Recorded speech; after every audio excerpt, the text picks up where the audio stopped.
이번 주 뉴욕 증시는 주요 지수가 모두 강보합권으로 마감했습니다. 4월 물가는 예상보다 빠른 속도로 상승했지만 시장은 연방준비제도가 당장 대응에 나서지는 않을 것으로 판단했기 때문이라는 분석이 많았어요.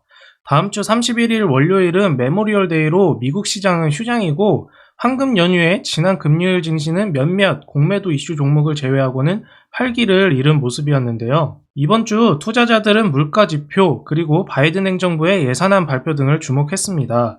연준이 선호하는 물가 지표가 예상치를 웃돌았지만 시장이 우려한 수준보다는 높지는 않았습니다. 4월 PC 개인 소비 지출 가격 지수는 전월 대비 0.6% 올랐고 4월 PC 가격 지수의 전년 대비 상승률은 2008년 이후 최고치를 기록했는데 연준은 왜 CPI와 PCE를 항상 거론할까요? 제 위클리 리뷰에서도 자주 등장하는 지표라 설명을 간단히 드리겠습니다. 제가 위클리 리뷰에서 매번 강조하는 인플레이션은 경제 과열 여부를 판단하는 가장 대표적인 지표입니다. 인플레이션을 측정할 때 활용되는 물가 지표로는 가장 잘 알려진 CPI 소비자 물가이며 한국을 비롯한 중국, 유로존, 일본 등 주요국에서는 모두 이 지표를 사용하고 있어요. 경제 뉴스에서 물가가 몇 퍼센트 상승했다 또는 하락했다라고 이야기할 때도 바로 이 CPI 지표를 활용하는 것이죠. 이 CPI는 인플레이션 연동 국채 또는 인플레이션 스왑 같은 금융계약에서 레퍼런스 금리로 사용되곤 합니다. 하지만 미국에서는 CPI 이외에도 개인 소비 지출 물가 PCE라는 지표를 활용하는데 이는 코어 PCE가 연준의 통화 정책 결정에 있어 참조되는 물가 지수이기 때문입니다. 연준 같은 정책 결정자와 우리 시장 참여자들은 이 지표에 신경을 써야 하는데 그 이유가 바로 연준의 연설에서 자주 등장하는 연준의 2% 물가 목표치 달성 여부를 이 PCE 지표로 판단하기 때문인 것이죠. 원래 연준은 99년도까지 코어 CPI를 활용했으나 2000년대 들어 코어 PC로 참조 물가 지수를 변경하였는데 PCE가 CPI에 비해 몇 가지 우월한 특성을 가지고 있다고 해요. 설명이 길어지니까 간단히 차이점만 보면 물가 판단의 기준이 되는 품목 바스켓의 범위가 CPI보다 PCE가 더 넓습니다. CPI는 가게가 지출하는 품목만 바스켓에 포함하는데 PCE는 가게의 직접 지출과 타 주체에 의한 간접 지출 항목까지 포함합니다. 간단히 그냥 PCE 지표가 경제 전반의 물가 수준을 판단하는데 여러모로 조금 더 정확하구나 라고 생각하시면 될 것 같아요. 자, 이제 대략적으로 CPI와 PCE가 뭔지 아시겠죠? 사실 이거 정확히 몰라도 상관없습니다.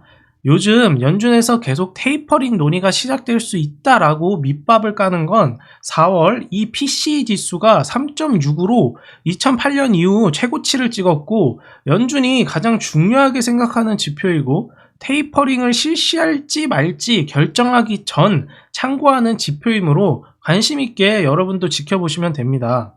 테이퍼링이 시작되면 증시 혼란은 당연히 오긴 올 텐데 언젠가는 테이퍼링도 꼭 하긴 해야 하므로 최대한 타격 없이 순조로운 테이퍼링 실시를 하기 위해 연준이 이 PCE 지표를 참고하는 것이죠. 아니 그래서 CPI, PCE, 인플레이션, 테이퍼링 이거 다 알겠는데 그래서 앞으로 오른다는 거야 내린다는 거야 결론만 좀 말해봐 라고 말씀하실 수도 있을 것 같아요.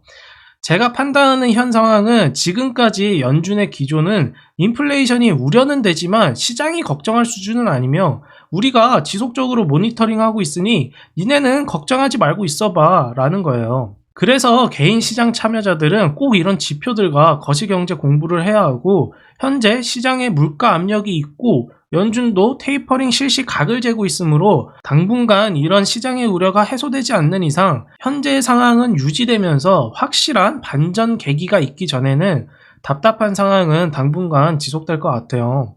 거시경제를 예측하려는 노력이 결국 매수 매도 타이밍과 현금 비중을 결정하는 것이라고 전 생각합니다. 대부분 개별 종목은 기업의 실적이나 호재 여부에 따라 경제 상황과는 상관이 없을 수도 있으나 대부분 미국 주식을 하시는 형님들은 ETF 비중이 높고 특히나 인덱스 ETF는 경기가 안 좋으면 같이 떨어질 수밖에 없으니 거시경제를 꼭 파악해야겠죠. 이러한 현재 상황 때문인지 밈스톡에 대한 관심도 다시 증가했습니다. 트위터나 레딧 등에서 유행하는 종목들을 밈 스톡이라 하는데, 지난 1월 게임스톱의 쇼 커버링은 레딧에서 사학개미 형님들의 작당 모의가 이루어졌었죠. 근래 AMC도 레딧에서 사학개미 형님들이 가사를 연발하더니 28일 장중 38% 이상 급등하기도 했습니다. 하지만 결국 1.5% 하락세로 마감했고, 예전 게임스톱에 비해 미친 듯한 단기 상승은 없었네요. 미국 온라인 동영상 서비스 OTT가 격변의 시기를 맞고 있습니다. 아마존과 AT&T 등 대형주들이 인수합병을 통해 OTT 시장에서 입지를 다지고 있어서인데요. 지난 26일 아마존은 헐리우드 영화 제작사 MGM을 인수한다고 발표했습니다. 인수 금액은 채무 포함 84억 5천만 달러, 아마존으로서는 2017년 유기농 식품 슈퍼마켓 홀푸드 이후 가장 큰 M&A입니다. 아마존이 이런 결정을 내린 것은 스트리밍 시장의 미래가 밝다고 보는 것이고, 지난 7일 AT&T 또한 자회사인 워너미디어와 케이블 채널 디스커버리를 합병하겠다고 밝혔습니다. 애플 TV를 출시했던 애플은 출범 이후 1년 6개월이 지나가는데 성적이 좀 좋지 못해서 이 소식이 달갑지는 않겠네요. 현재 OTT 시장 최강자는 넷플릭스 그리고 월트 디즈니입니다. 소비자로서는 다양한 경쟁으로 인해 혜택을 볼 것이고, 향후 OTT 시장 전망은 아주 흥미롭게 흘러갈 듯 싶네요. 자, 5월 4주 준비한 소식은 여기까지고요. 제가 오랜만에 위클리 리뷰를 준비했고 촬영 방식도 좀 달라졌습니다. 여기 이렇게 크로마키를 좀 해봤는데 이게 또 신세계네요. 영상의 질을 꾸준히 향상시켜서 좋은 컨텐츠로 찾아뵙겠습니다. 288명의 구독자 여러분 정말 감사합니다. 그럼 오늘은 이만, 안녕.